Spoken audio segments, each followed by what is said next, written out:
सभी को नमस्कार है। आज मैं जो आपको जानकारी देने जा रहा हूं इतनी मूल्यवान है, इसलिए भूल से भी स्किप करोगे तो मुझे मत बोलना आपके मेरा नुकसान हो गया। आपने कई बार ऐतिहासिक प्रमाण के तौर पर देखा भी है, सुना भी होगा। कई व्यक्तियों में इतना जबरदस्त पराक्रम था कि उनका सर कटने के बाद में भी वो लड़ उठते, उनका धड़ लड़ पड़ता था। तो वो ताकत तो उस धड़ में कहां से आती, वो आज जानकारी देने जा रहा हूं। अभी हाल ही में गोंडल निवासी रमेश भाई रूपारेलिया ने 2 लाख रुपए किलो का 1 किलो घी खरीदा और उस घी से आयुर्वेदिक दवाइयां बनाई। त्रिफला घृत है, फल घृत है, काशी शादी घृतम है, ब्राह्मी घृत है, ऐसे ही नाना प्रकार के घृत बनाकर 123 देशों के अंदर दवाइयां एक्सपोर्ट कर रहे हैं। रमेश भाई 2 लाख रुपए किलो का भाव चुका रहे हैं, कीमत चुका रहे हैं घी की। अब आप समझ सकते हो घी कितना मूल्यवान होगा। हकीकत में रमेश भाई रूपारेलिया ये जानते हैं कि वो घी 20 साल पुराना है और वो घी जो है भादों का है। देसी घी में भी बहुत बड़ा अंतर है, जानकारों को ये मालूम पड़ता है। आयुर्वेदिक शास्त्रों में इस भादों के घी के बारे में इतनी जबरदस्त प्रशंसा कर रखी है कि अगर व्यक्ति मर गया हुआ, उस मरे हुए व्यक्ति को जिंदा करने के अलावा सब कुछ कर सकता है। इतनी जबरदस्त क्षमता है इस भादों के घी। वेदाचार्य इस भादों के घी के बारे में कहते हैं कि आधा शेर घी 5 दिन एक बकरे को खिला दो, वो 200 बकरियों को गर्भवती करने की क्षमता उत्पन्न हो जाती है इस भादों के घी में। अब आप समझिए, कुंवारे लड़कों ने अगर इसका सेवन कर लिया तो वो इतने बलिष्ठ हो जाते हैं, पूरी रात अगर कुश्ती लड़ते रहते हैं तो भी नहीं थकते। इतना जबरदस्त उसमें पराक्रम उत्पन्न हो जाता है इस भादों के घी से। ऐसी ही नित्य नई बेहतरीन जानकारी के लिए इस YouTube चैनल को सब्सक्राइब करके आप भी हमारे फैमिलियर बन जाइए और बेल आइकन को प्रेस कर दीजिए ताकि सारी जानकारी सबसे पहले आपको मिलती रहे। दिन भर शारीरिक कड़ी मेहनत करने के बाद में भी अगर व्यक्ति कीड़ा में मग्न हो जाता है तो भी बिल्कुल नहीं थकता, बिल्कुल नहीं थकता। ऐसी बात बुजुर्ग लोग बताते हैं कि भादों के घी में इतनी बड़ी क्षमता है, इतनी बड़ी ताकत है। ऐसी ऐतिहासिक बात आपने सुनी होगी कि कई लोग जो जूझ के अर्थात जिनका सर कटने के बाद में भी उनका धड़ लड़ता रहा देश के लिए, अपने समाज के लिए, और लेकिन वो पीछे नहीं मुड़े। तो उनमें वो ताकत आई कहां? सर कटने के बाद भी लड़ रहे हैं। वो उसमें अधिकतर जो रोल है ताकत का वो इसी भादों के घी का है, क्योंकि इसमें स्वर्ण की जो मात्रा होती है, उसमें स्वर्ण का जो सत्व होता है वो बहुत मात्रा में विद्यमान होता है इस भादों के घी में। इसलिए उनमें इतना पराक्रम बढ़ जाता है कि वो सर कटने के बाद भी जूझते रहते हैं, इसलिए जूझार कहलाए। आज की विज्ञान के लिए तो घी एक फैट है, वसा है बस। चाहे वो भैंस का हो, बकरी का हो और किसी का हो, या डालडा का हो, वनस्पति का हो, चर्बी का हो, उसको भी ये फैटी मानते हैं। जबकि पारकी लोग तो एक बूंद यहाँ करतल के पीछे में डालकर और उसको थोड़ा सा मसला के सूंघ के बता देते हैं कि ये कौन सी गाय का है और कितना पुराना घी है। इतनी जबरदस्त दक्षता रखते थे।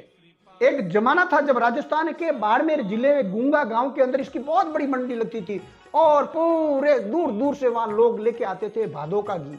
हकीकत में भादवा जो माह है हिंदी का, भाद्रपद जिसको बोलते हैं, उसमें जो रोहिणी नक्षत्र आता है, उस रोहिणी नक्षत्र की तपत के अंदर 2 शुक्ल पक्ष के गुजरने के बाद में वहां जो खरपतवार है, जो स्वतः उगी झाड़ियां है, वनस्पति है, जड़ी बूटी है, जिनका नाम इस ढंग से आप दामन है, सेवड़ है और पुरी है, कंटी है, ग्रामणा है, घंटिया है, बुरट है, मुरट है, बेकर है, जेरनिया है या सनवड़ी है, ये इस टाइप की और भी अन्य अनगिनत अत्यंत मूल्यवान जड़ी बूटियां हैं जो स्वतः उत्पन्न होती है। एक मैं आपको क्लियर कर देता हूं, एक आप कोई भी वस्तु को आप उगाओ और उगाने के बाद में उसका सेवन करते हो तो उसमें उतनी गुणवत्ता नहीं होती है जो प्राकृतिक रूप से स्वतः उग जाती है। और उसके जो भी अंग है और जो भी अंग अपन सेहत के लिए काम में ले रहे हैं, उसमें आयुर्वेदिक प्रॉपर्टी, आयुर्वेदिक गुण बहुत ज्यादा विद्यमान होते हैं। तो मैं एक बात कर रहा हूँ उसी घास की, ये सारी घासों के नाम है जो खरपतवार के रूप में स्वतः उग जाती है, चाहे पड़ जमीन क्यों न हो।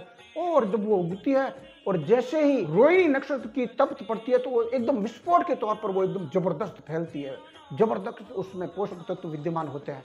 वो जब गायें, देसी गायें तो अपने विचरण करती हुई 4 से 5 कोस अगर वो प्रतिदिन चलती है, विचरण करती हुई उसका सेवन करती है, फिर सेवन करने के बाद में जब बैठती है तो उस दौरान वो जुगाली करती है, और वो जो अमृत रस है, वो दूध जो उसका उत्पन्न होता है वो अमृत दूध होता है। वो इतना पौष्टिकता से परिपूर्ण है, जो परिकल्पना से परे है। उस दूध को जब दही के अंदर बदला जाता है अर्थात उसका दही बनाया जाता है और फिर उस दही को प्राकृतिक तरीके से एकदम बिलोना करके उसका घी निकालते हैं। 5-7 दिन तक उस मक्खन को रखने के बाद में फिर वो जब घी उत्पन्न होता है पहले तो उस जो मक्खन है उसका जो कलर है इतना जबरदस्त पीलापन हो जाता है जो परिकल्पना से परे है। उसके बाद में जो घी बनता है उसको भादों का घी बोलते हैं, और उस घी की इतनी जबरदस्त खासियत है कि एक बूंद आप लगा लीजिए हाथ पर और 100 मीटर से ज्यादा उसकी खुशबू जबरदस्त वायुमंडल में फैल जाएगी और चारों तरफ खुशबू ही खुशबू होगी। ये उसकी पहचान का, प्योरिटी का बहुत बड़ा प्रमाण है। मैंने अभी जो दुनिया भर के ताकत की चीजें जो बताई आपको कितना बलिष्ठ बन जाता है, वो इस भादों को घी को सेवन करिए। ये सर्वोत्तम औषधि है, सर्वोत्तम। शास्त्रों में दुनिया भर की प्रशंसा इस भादों के घी के बारे में कर रखी है। अगर आपके पास में पूरी व्यवस्था है तो भादों का घी खा लीजिए। अगर पूरी व्यवस्था नहीं है, थोड़ी मात्रा में घी है, तो आप उसको चुपड़ लीजिए, चाहे आप चेहरे पे मल लीजिए, नाक में डाल दीजिए, नाक को मालिश कर दीजिए घी से लगाकर, या आप मस्तिष्क में जो है उसकी मालिश कर दीजिए, बालों में घी को लगाकर जबरदस्त बालों की मालिश कर दीजिए, या आप जिस रूप में खाना चाहो सब्जी में डाल के खा लीजिए, दूध में मिलाकर पी लीजिए, जैसा भी खाना चाहो खा लीजिए। इसमें कोई अतिरिक्त वस्तु मिलाने की आवश्यकता नहीं है। संपूर्ण औषधि है, जबरदस्त औषधि है, सर्वोत्तम औषधि है। अगर घर के अंदर बुजुर्ग है, वृद्ध माँ है, तो उनको आप घुटनों पे लगाने के लिए घी का कह दीजिए, पाँव के तलवों के नीचे लगाकर मालिश करने के लिए कह दीजिए या करवा दीजिए आप उनकी मालिश। फिर देखिए उनकी चेहरे की रंगत को, सब कुछ शरीर में परिवर्तन होता हुआ नजर आएगा। भादों का घी का इतना जबरदस्त कमाल है, हैरान करने वाला कमाल है। इस घी की इतनी जबरदस्त क्षमता है, पूछिए बुजुर्गों से कि कई समाज के अंदर ऐसे लोग हैं जिनको प्रसूता, जो बच्चा पैदा होने के बाद में माँ बहन बेटी को इस घी को खिलाया जाता था, इसी घी को, भादों के घी को, और खिलाने के बाद में और परिपूर्ण मात्रा में, अधिक मात्रा में खिलाते थे। औसतन जितना वो खा सकती, डाइजेस्ट हो सकता उतना, लेकिन लंबे समय तक खिलाते थे, और वो महिला ताकत में इतनी जबरदस्त बलिष्ठ बन जाती है, और उनका पुत्र जो है, उनके जो बच्चा बच्ची है, वो बच्चा इतना जबरदस्त हो जाता है जो परिकल्पना से परे। और उसके बाद में वो महिला इतनी ताकतवर होती थी कि अगर 5 साल पुराना सांड है और उसका पीछे का टांग पकड़ ली उस महिला ने, तो हिलने नहीं देता, चूत तक नहीं करता। ऐसा आज भी विष्णुई समाज के अंदर अवशेष के तौर पर राजस्थान में आपको देखने को मिल जाएगा। इतनी जबरदस्त ताकतवर महिलाएं, पुरुष विद्यमान है इस भादों के घी खाकर।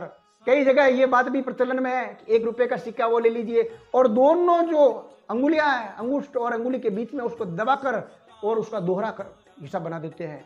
इतनी उसको बुर देते हैं पूरा।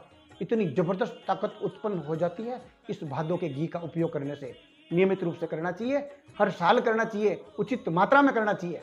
आज के डॉक्टरों से, आज के विज्ञान के जो वास्तव में भले लोग हैं, उनसे जब इस भादों के घी की परिचर्चा करते हैं तो वो ये कहते हैं इस घी में क्या नहीं है, जो ये कोलेस्ट्रॉल बढ़ जाता है, ये जो बात बताते हैं बिल्कुल झूठी बात है। कोलेस्ट्रॉल को कंट्रोल कर देता है ये भादों का घी। ऐसे ही अनगिनत फायदे शरीर में सेहत के स्वतः मिल जाएंगे जो परिकल्पना से परे है।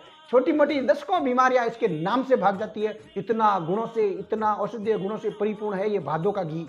आपने पूरा वीडियो देखा, बहुत बहुत धन्यवाद, बहुत बहुत साधुवाद। और आपका विचार ये उत्पन्न हुआ हो कि भलाई कमाऊं, तो जानकारी वायरल कर दीजिए, शेयर कर दीजिए, एक लाइक मेरे लिए।